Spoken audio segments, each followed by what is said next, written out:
Hello, Rama Rama Popoda.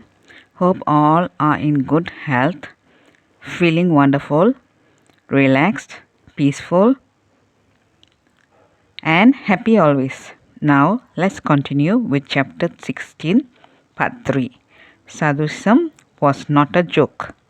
Ascending over 100 stone steps uphill, they reached the place called Hanumantara. Here, a big jet of water was pouring down from a height of about 50 feet into a reservoir below, made of brick and mortar. There was also a small rest house near the waterfall. The place is considered sacred because it is said to have been once occupied by Sri Ramachandra and Sita. From here, an extensive view of the surrounding country can be had. Vast plains, high hills covered with dense vegetation, and the smooth running river are all presented to the gaze of the spectator. Chitrakut is a land of sages and saints. Hundreds of sadhus are still doing penance in their small ashrams called kutis, scattered over and around the hills and the river sides. From where they stood at the waterfall, Ramdas, casting a glance upward, saw the mountain rise still higher. He was about to climb up when the Banya suggested, "Maharaj, there is a neat little rest house here," pointing to the building. "What if we spend the night there?" Ramdas, without reply, taking to a straggling path, went up, of course, followed by the Banya. He now came upon a somewhat level piece of the ground where stood two huts and an open shed. He entered one of the huts and found in it an image of black stone dressed in female robes, representing Sita. A sadhu was sitting near the image in order to collect the pies offered to the goddess by the pilgrims. It appears Sita was using the mandir as a kitchen, hence it goes by the name Sita Rasuyi. The other hut was locked up. The Banya sat inside the open shed to rest his tired limbs. The hill was still higher by a couple of 100 yards. The whole place was thickly covered with tall wild trees. "Ramji," Ramdas said to the Banya, "this place is best suited for bhajan, and so we shall stop here for the night."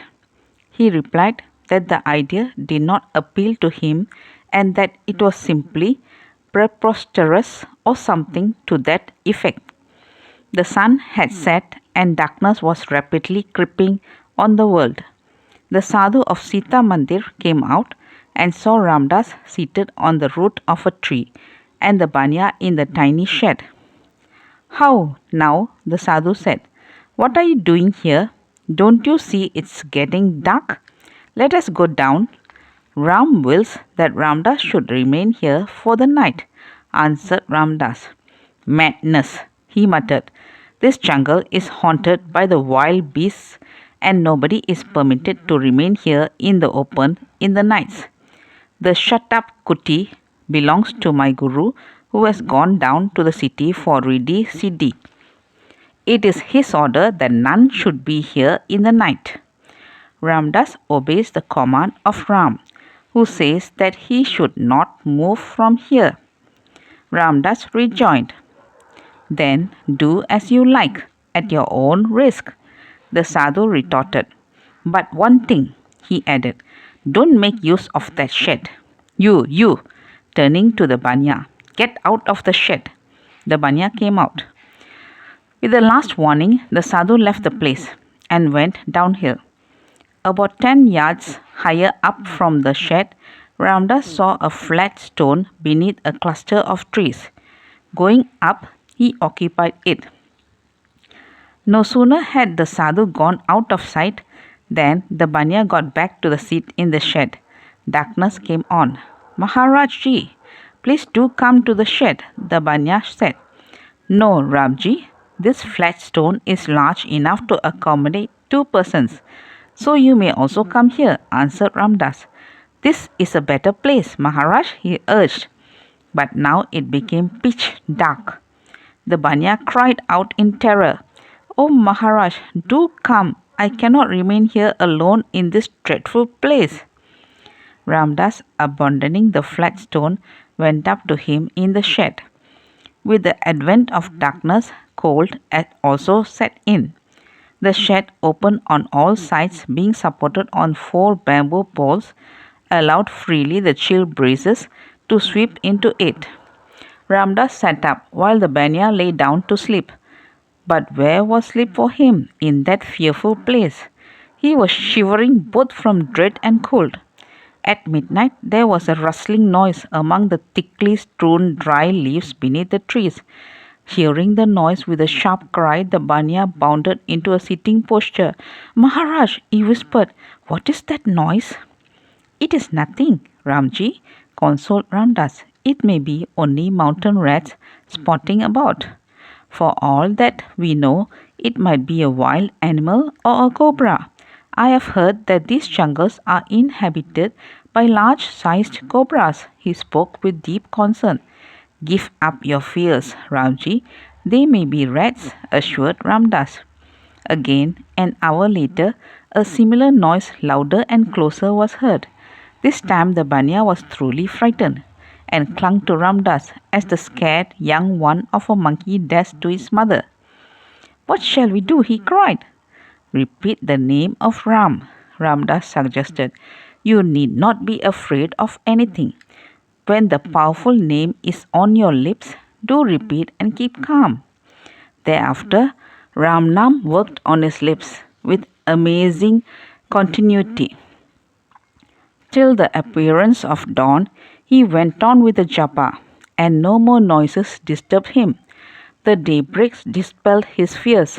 He lay down through utter exhaustion from want of sleep, and directly commenced to snore. Ramdas got up from the place, and wandering in the jungle, came to the top of the hill. Through the morning mist he beheld the distant landscapes and the faint outlines of the turrets and domes of the temples of Chitrakut. The sight was enchanting, and Ramdas stood still for some minutes under its magic spell. He roamed deeper into the forest, where he discovered at places dry bones of animals scattered on the ground, the telltale signs of the work of wild beasts. Remembering the Banya, he hastened to the spot where he had left him. But where was the Banya? He had vanished. When Ramdas was looking for him, the sadhu who had come up inquired, "Whom are you seeking for? The Banya?" "When I was coming up, I saw him running down as though pursued by a devil," he added with a laugh. After all, he learned that Sadhuism was not a joke. The jungle called Ramdas back again, and he rambled freely through it till about 11 o'clock, when he descended the hill and directed his steps towards the river. That's all, folks. Let's see in the next chapter. Thank you. Bye bye. Rama Rama Puppodu.